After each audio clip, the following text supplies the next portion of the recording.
Rolls-Royce reverses EV-only plan. V12 engine to remain in production, Rolls-Royce has abandoned its commitment to become an all-electric brand by 2030, opting instead to continue manufacturing its signature 12-cylinder engines indefinitely.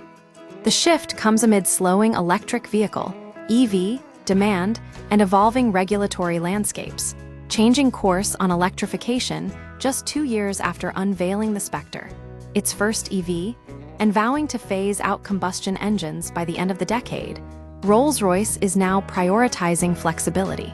CEO Chris Brownridge confirmed the change in strategy, stating that while the initial all-electric plan was right at the time, market realities have shifted.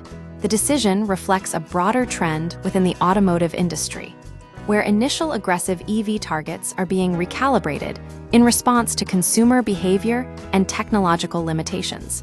Unlike mass-market brands facing stricter emissions rules, Rolls-Royce operates in a luxury segment where customer preferences heavily influence production decisions. Demand and regulations drive the shift. The reversal is partly attributed to weakening EV sales.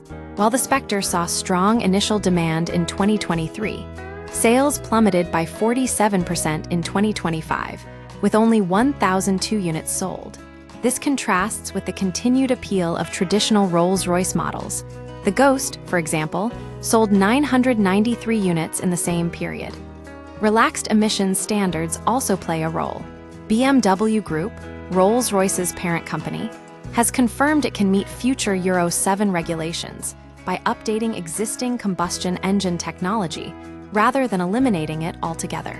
This allows Rolls-Royce to maintain its V12 production without violating environmental guidelines. The future of Rolls-Royce powertrains despite the shift. Rolls-Royce will continue offering the Spectre EV alongside its gasoline-powered vehicles. The company recognizes that a segment of its clientele still prefers the traditional luxury experience provided by combustion engines. The decision underscores the importance of adapting to market dynamics rather than rigidly adhering to long-term plans, particularly in a rapidly evolving industry like automotive. Rolls-Royce's move signals a pragmatic adjustment to the realities of EV adoption, balancing long-term sustainability goals with immediate consumer demand and regulatory feasibility. The V12 engine, a cornerstone of the brand's identity, will remain available for the foreseeable future.